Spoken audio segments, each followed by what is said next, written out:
키워드를 살펴보는 화제의 뉴스, 빅뉴스 시간입니다. 오늘 정태진 기자 나왔습니다. 어서 오십시오. 자, 첫 번째 키워드부터 보려고 하는데 왜 이렇게 처음부터 섬찟합니까? 이거 뭡니까? 네, 우선 영상부터 한번 보시겠습니다.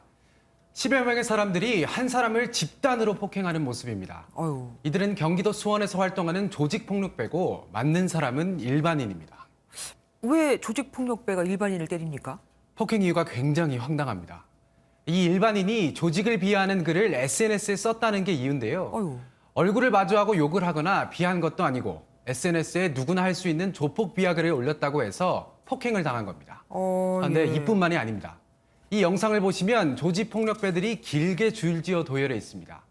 한 조직원의 칠순잔치에 몰려가서 마치 영화처럼 이렇게 새를 과시한 건데 네. 경기 남부경찰청은 이처럼 수원과 성남, 안양에서 활동하는 7개파 총 92명의 조직원을 검거했다고 밝혔습니다. 예.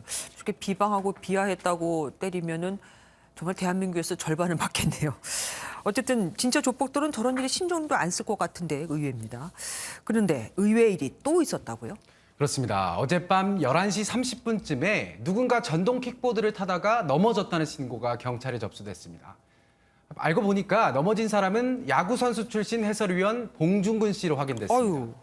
사고로 봉 씨는 턱 부위가 5cm가량 찢어져서 병원에서 치료를 받았는데 문제는 사고 당시 봉 씨의 혈중 알코올 농도가 면허 취소 수준인 0.105%로 측정됐다는 겁니다. 그러니까 음주 상태에서 킥보드를 탄 거라 이거네요. 어제 저희 뉴스에서 음주 상태로 킥보드 타면 안 된다고 전해드렸는데 뉴스가 나가고 한 불과 3-4시간 뒤에 이렇게 된 겁니다. 뉴스 보셨어야 되는데. 그렇습니다. 전동 킥보드도 자동차처럼 면허가 있어야 됩니다. 네네. 그리고 반드시 당연히 술을 마시고 타서는 안 되는데요. 큰 인명사고로 이어질 수 있기 때문입니다. 관할 경찰서는 음주운전에 해당하는 면허 취소 처분과 범칙금 10만 원을 부과했다고 밝혔습니다. 조폭 폭행에 음주운전까지 굉장히 답답한 소식만 있습니다. 뭐 좋은 건 좀 없습니까? 그래서 하나 준비했습니다. 아, 네. 네, 지난 19일 천안의 한 마트에서 있었던 일입니다.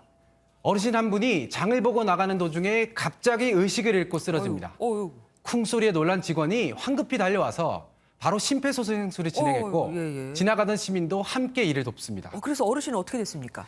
다행히 3분간 진행된 마트 직원과 시민들의 응급처치로 의식을 회복했습니다. 아유, 예. 의식이 돌아온 어르신은 연거푸 고맙다는 말을 반복했다고 합니다. 네. 당시 심폐소생술을 한 직원과 제가 직접 전화통화를 해봤습니다. 그 보는 순간 이제 뛰기 시작했죠. 그 심폐소생을 시작하면서 한 1, 2분 됐나? 그 뭐 또 손님이 또 들어오시더니 아마 뒤에서 신발을 벗기고 또 같이 협조하셔가지고. 골든타임을 지켜낸 직원들과 시민들은 당연히 해야 될 일을 했다고 밝혔는데 이 시대의 진정한 영웅이 아닐까 싶습니다. 예, 진짜로 마음이 따뜻해지네요. 혹시 뭐 해외 소식은 없습니까? 네, 혹시 온통 개판이란 말 들어보셨습니까? 개판이요? 개판이요? 멍멍개가 아니고 옆으로 걷는 개 이야기입니다. 아, 그러네요. 네, 맞습니다. 길을 뒤덮은 수백만 마리의 빨간 개들이 보이실 겁니다. 와. 매년 진풍경이 펼쳐지는 이곳은 바로 호주의 크리스마스 섬인데요. 개가 다 단체로 어디를 가는 겁니까, 지금? 네, 호주 크리스마스 섬에는 매년 우기의 첫 비가 내릴 때 수백만 마리의 개들이 해변으로 대이동을 시작합니다.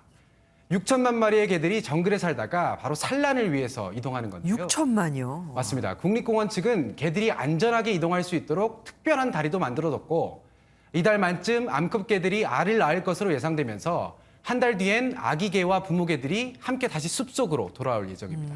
그야말로 사람 수보다 인구보다 더 많은 숫자가 있는 건데 그런데도 로드킬만 보다가 저렇게 개들을 위한 다리를 보니까 진짜 마음이 따뜻해지기도 합니다. 그리고 다음은 캐나다 얘기라면서요. 네, 이번 키워드의 주인공도 바로 동물, 북극곰입니다. 캐나다 매니토바주 처칠에서 포착된 모습인데요.